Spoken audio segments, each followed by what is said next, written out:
Hi friends, welcome to our channel. Lalitha మధుతో మాట్లాడుతూ ఉంటుంది. నీకు మేము తోడుగా ఉంటాము మధు, నువ్వేమీ బెంగ పెట్టుకోకు. త్వరలోనే నేను మీ నాన్న మీ దగ్గరికి వస్తాము. నిన్ను సూర్యుని కలుస్తాం. ఆషాఢం అయిపోయిన వెంటనే వస్తాను అని ధైర్యం చెప్తూ ఉంటుంది. అలాగేనమ్మా, మీకోసం నేను ఎదురు చూస్తూ ఉంటాను అని మధు చెప్తుంది. సీత, చాలా థ్యాంక్స్ సీత, అమ్మతో నాన్నతో మాట్లాడించావు అని చెప్తూ ఉంటుంది. అదేంటక్క, మేము ఆషాఢం అయిన వెంటనే నిన్ను సూర్యబాబుని వచ్చి కలుస్తాము, ధైర్యంగా ఉండు అని చెప్పి ఫోన్ పెట్టేస్తుంది. నీలాంటి కూతురు ఉండటం మా అదృష్టం సీత, ఎవ్వరికీ నీలాంటి కూతురు దొరకదు అని మెచ్చుకుంటూ ఉంటారు. శివకృష్ణ, లలిత ఇద్దరూ కూడా సీతకి చాలా ప్రేమగా ముద్దులు పెడుతూ సీతని పొగిడేస్తూ ఉంటారు. ఇక ఇది ఇలా ఉండగా అక్కడ రామ్కి నిద్ర పట్టదు. రాత్రిపూట అలా అటు ఇటు తిరుగుతూ ఉంటాడు. సీతనే గుర్తుకు వస్తూ ఉంటుంది. సీతతో గడిపిన జ్ఞాపకాలని గుర్తు చేసుకుంటూ ఉంటాడు. ఇక్కడ సీతకి కూడా అస్సలు నిద్ర పట్టదు. రామ్ని గుర్తు చేసుకుంటూ ఉంటుంది. ఒకసారి మామకి ఫోన్ చేద్దామా అని చెప్పి రామ్కి ఫోన్ చేస్తూ ఉంటుంది. అక్కడ రామ్ కూడా సీతకి ఫోన్ చేద్దాం అని ఫోన్ చేస్తూ ఉంటాడు. ఇద్దరు ఒకేసారి ఒకే టైంలో అలా ఫోన్ చేసుకుంటూ ఉంటారు. కానీ ఫోన్ కలవదు. ఇద్దరు ఈ టైంలో అదేంటి, మామ ఎవరితో మాట్లాడుతున్నాడు ఇంతసేపు, అసలు ఇంట్లో ఉన్నాడా ఆఫీస్లో ఉన్నారా అని ఆలోచిస్తూ ఉంటుంది. సీత ఇంతసేపు ఎవరితో మాట్లాడుకుంటుంది అని కోపంగా ఉంటాడు రామ్. ఇక తర్వాత సీత ఫోన్ చేస్తుంది. మళ్ళీ రామ్కి కలుస్తుంది. ఫోన్ లిఫ్ట్ చేసి మాట్లాడుతూ ఉంటాడు. ఇంతసేపు ఎవరితో మాట్లాడుతున్నావు అని కోపడుతూ ఉంటాడు. ఆ ప్రశ్న నేను అడగాలి మామ, నువ్వెవరితో మాట్లాడుతున్నావు ఇంతసేపు అని అడుగుతూ ఉంటుంది.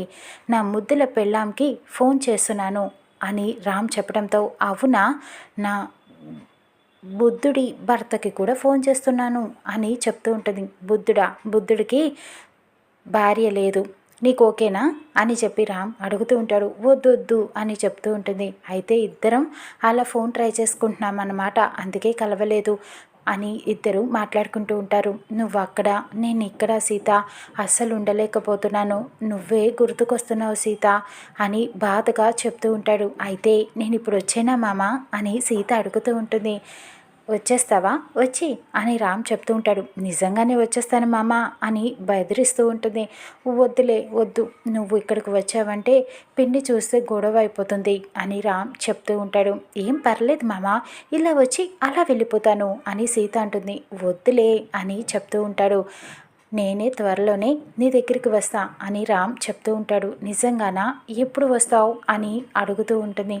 త్వరలోనే వస్తానని చెప్తున్నాను కదా అని రామ్ చెప్తూ ఉంటాడు. అయితే నువ్వు వస్తానన్నందుకు నీ ధైర్యానికి ఒక ముద్దు మామ అని సీత ముద్దు పెడుతుంది ఫోన్లోనే. ఇటు నుంచి రామ్ కూడా పెడుతూ ఉంటాడు. మరి వడ్డీ ఏది అని సీత అడుగుతూ ఉంటుంది. నీ దగ్గరికి వస్తానన్నాను కదా, అప్పుడు వచ్చినప్పుడు వడ్డీ ఇస్తాను అని చెప్తూ ఉంటాడు. నువ్వు ఎప్పుడు వస్తావో, ఎప్పుడు నేను అడిగింది ఇస్తావో, ఈలోపు ఆషాఢం కూడా అయిపోతుందేమో అని చెప్తూ ఉంటుంది సీత. ఏం కాదు, నేను ఈలోపే వస్తాను అని చెప్పడంతో, ఇంకా వారం రోజులు ఉంది ఆషాఢం అని సీత చెప్తూ ఉంటుంది. అమ్మో, ఇంకా వారం రోజుల, నేను అన్ని రోజులు ఆగలేను అని రామ్ మాట్లాడుతూ ఉంటాడు. ఇక ఇద్దరు ఇలాగా రాత్రంతా కబుర్లు చెప్పుకుంటూనే ఉంటారు. ఇక తెల్లారాక ప్రీతి అలా బయటికి వెళ్తూ ఉంటుంది. ఇక తన ఫ్రెండ్ అక్కడ రోడ్డు మీద కలుస్తాడు. విక్కీ బైక్ మీద వెళ్తూ ప్రీతిని చూస్తాడు. హాయ్ విక్కీ, నువ్వేంటి ఇక్కడ అని చెప్పి అడుగుతూ ఉంటుంది ప్రీతి. నీకోసమే వస్తున్నాను మీ ఇంటికి, నిన్ను కలుద్దామని, చాలా రోజులైంది కదా అని అడుగుతూ ఉంటాడు. అవునా, నాకు ఇలాగే ఏం తొయ్యట్లేదు, అందుకే బయటకు వచ్చాను అని ప్రీతి చెప్పడంతో, అయితే సరదాగా అలాగా పార్కుకో రెస్టారెంట్కో వెళ్దామా అని మాట్లాడుకుంటూ ఉంటారు. ఇద్దరు కూడా కాసేపు టైం స్పెండ్ చేద్దాం అని అనుకుంటారు. ఇద్దరు అలా బయలుదేరి వెళ్తూ ఉండగా శివకృష్ణ వస్తాడు జీప్లో.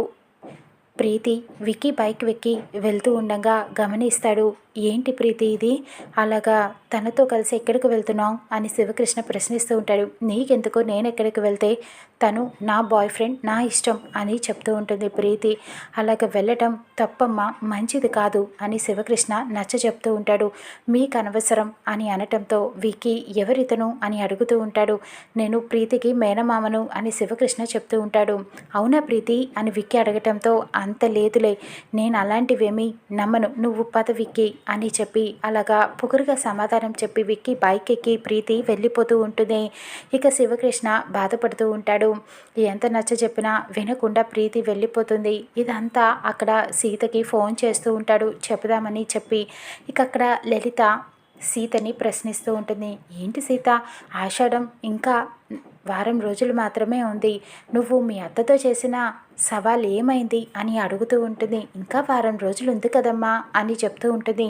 నువ్వు మీ అత్తతో ఛాలెంజ్ చేశావు, నా కోడలు సీత అని చెప్పిస్తానని. ఈలోపు చెప్పించకపోయావనుకో ఏం జరుగుతుందో తెలుసు కదా, నీకు ఉన్న గౌరవం అన్నీ పోతాయి అని చెప్తూ ఉంటుంది. చేస్తానమ్మా, నేను ఆషాఢం ఆఖరి రోజుల్లోపు ఆ పని చేస్తాను, మా అత్తతో నా కోడలు సీత అని చెప్పిస్తాను అని చెప్తూ ఉంటుంది. ఈలోపు శివకృష్ణ సీతకి ఫోన్ చేసి ఇలా జరిగిందంతా చెప్తాడు. ఇక తర్వాత ప్రీతి విక్కీ ఇద్దరూ కలిసి విక్కీ తన రూమ్కి తీసుకొని వెళ్తాడు. ప్రీతిని ఇక్కడికి తీసుకొచ్చావేంటి అని అడుగుతూ ఉంటుంది. బయట మనకి ప్రైవసీ ఉండదు కదా, అందుకనే రూమ్కి తీసుకువచ్చాను అని చెప్తూ ఉంటాడు. ఈ ప్రీతి డౌట్గానే అలా లోపలికి వెళ్తూ ఉంటుంది. కూర్చో ప్రీతి, ఏం కాదులే, మనం సరదాగా కాసేపు స్పెండ్ చేద్దాం అని చెప్తూ ఉంటాడు. ఇదిగో జ్యూస్ తీసుకురానా అని చెప్పి జ్యూస్ తీసుకొచ్చి ప్రీతికి ఇస్తాడు. నాకేం వద్దు అని ప్రీతి చెప్తూ ఉంటుంది. సరే కానీ నువ్వు నా గర్ల్ ఫ్రెండ్వి కదా, మనం తొందరలోనే పెళ్లి చేసుకోబోతున్నాంగా అని అడుగుతూ ఉంటాడు. ఏం మాట్లాడుతున్నావు విక్కీ, నువ్వు నేను జస్ట్ ఫ్రెండ్స్ మాత్రమే, నిన్ను పెళ్లి చేసుకుంటానని ఎప్పుడు చెప్పలేదు కదా అని ప్రీతి అడుగుతూ ఉంటుంది. నేను నిన్ను పెళ్లి చేసుకుందాం అనుకుంటున్నా, మీ ఇంటికి అల్లుడిని అవుదాం అనుకుంటున్నా అని విక్కీ చెప్తూ ఉంటాడు. నువ్వు మాట్లాడకు, నాకు ఆ ఉద్దేశం లేదు, నిన్ను నమ్మి వచ్చినందుకు నా బుద్ధి తక్కువ అని చెప్పి అక్కడి నుంచి వెళ్ళిపోయే ప్రయత్నం చేస్తూ ఉంటుంది. కానీ విక్కీ బలవంతం పెడుతూ ఉంటాడు. ప్రీతిని ఇక పాడు చేయటానికి చూస్తూ ఉంటాడు. ఇక ఇంతలోపు శివకృష్ణ లోపలికి వస్తాడు. నీ గురించి నాకు ముందే అనుమానం వచ్చిందిరా, అందుకనే నేను ఫాలో అవుతూ వచ్చాను అని చెప్పి ప్రీతిని రక్షిస్తాడు. విక్కీని కొడుతూ ఉంటాడు. చితకబాది జీప్లో వేసి ప్రీతిని అక్కడ విక్కీని ఇద్దరిని తీసుకొని ఇక్కడ జన వాళ్ళ ఇంటికి తీసుకొని వస్తాడు. మహాలక్ష్మి బావ అని ఇంట్లో అందరినీ పిలుస్తూ ఉంటాడు. బయట నుంచొని జీప్లో నుంచి దిగండి అని చెప్పడంతో ప్రీతి విక్కీ జీప్లో నుంచి దిగి బయటికి వస్తారు. మహాలక్ష్మి ఏం జరిగిందో తెలుసా నీకు అని అడుగుతూ ఉంటాడు. ఎందుకు నా ఇంటి ముందరకు వచ్చి అరుస్తున్నావు అని అడగటంతో ప్రీతి విక్కీతో బండెక్కి వెళ్ళింది అని శివకృష్ణ చెప్తూ ఉంటాడు. వాళ్ళిద్దరూ ఫ్రెండ్స్, అందులో తప్పేముంది అని మహాలక్ష్మి ప్రశ్నిస్తూ ఉంటుంది. నీ కూతురు తన రూమ్కి వెళ్ళింది అని చెప్పటంతో ఇక మహాలక్ష్మి అందులో తప్పేముంది అని అంటుంది. శివకృష్ణ ఇక మహాలక్ష్మిపై చెయ్యెత్తుతాడు. అసలు కన్న తల్లివేనా నువ్వు? తల్లి ఇలాగేనా పిల్లల్ని అర్థం చేసుకునేది, పెంచేది? తను రూమ్కి వెళ్ళిందని చెప్పినా కూడా నీకు అర్థం కావట్లేదా అని కోప్పడుతూ ఉంటాడు. ప్రీతిని బలవంతం చేయబోయాడు విక్కీ అని చెప్పడంతో అందరూ షాక్ అయిపోతారు. ఎప్పుడు తల్లిలాగా నువ్వు పిల్లల్ని సరిగ్గా పెంచవు, నువ్వే ఇంకా ఎంకరేజ్ చేస్తున్నావు అని అది ఇది అని మహాలక్ష్మిని తప్పుపడుతూ మాట్లాడుతూ ఉంటాడు శివకృష్ణ.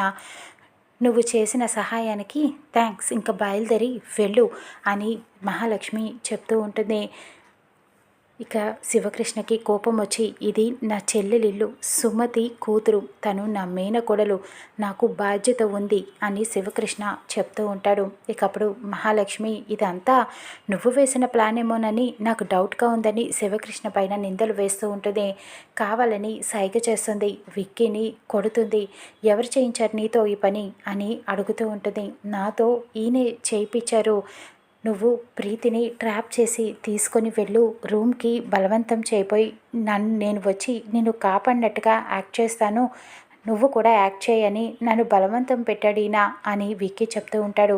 ఇక శివకృష్ణ, ఏం మాట్లాడుతున్నావు నువ్వు, నా మీద నిందలు వేస్తున్నావా అని అడుగుతూ ఉంటాడు. అవును, నన్ను ఎన్కౌంటర్ చేస్తానని బెదిరించాడు, అందుకనే నేను ఒప్పుకున్నాను అని చెప్తూ ఉంటాడు. ఇక మహాలక్ష్మి, జన అంటూ ఉంటారు. ఇప్పుడు అర్థమైందా నువ్వు వేసిన ప్లానే ఇదంతా అని అనటంతో రామ్, ప్రీతి కూడా నువ్వు ఇలా చేస్తావు అని అనుకోలేదు మావయ్య అని అడుగుతూ ఉంటారు. ఇక శివకృష్ణపై నిందలు వేస్తూ ఉంటారు. ఇంతలో సీత వచ్చి, చాలా బాగా మాట్లాడుతున్నావత్తా, విజిల్ వేసి ఇక ఇద్దరు అమ్మాయిల్ని పిలుస్తుంది. ప్రీతి ఫ్రెండ్స్ వస్తారు, మీరేంటే ఇక్కడున్నారు అని ప్రీతి అడుగుతూ ఉంటుంది. వీడు మంచివాడు కాదే, వీడు మమ్మల్ని జీవితాన్ని కూడా నాశనం చేయబోయాడు, మేము పోలీస్ కంప్లైంట్ కూడా ఇచ్చాము, వీడి మాటలు నమ్మద్దు అని నిజం చెప్తారు. ఇకప్పుడు సీత ఇప్పటికైనా అర్థమైందా అని అనటంతో రామ్ కూడా కొట్టబోతాడు. ఇకప్పుడు శివకృష్ణని అందరూ నమ్ముతారు. శివకృష్ణ అతన్ని అరెస్ట్ చేసి తీసుకొని వెళ్తాడు. ఆ ఇద్దరిని సాక్ష్యం కింద కూడా తీసుకొని వెళ్తాడు. శివకృష్ణ సీతని తీసుకొని తన ఇంటికి వెళ్ళిపోతాడు. లలితకి జరిగిందంతా కూడా చెప్తారు. ప్రీతి, మావయ్య అంటూ శివకృష్ణ దగ్గరికి వస్తుంది.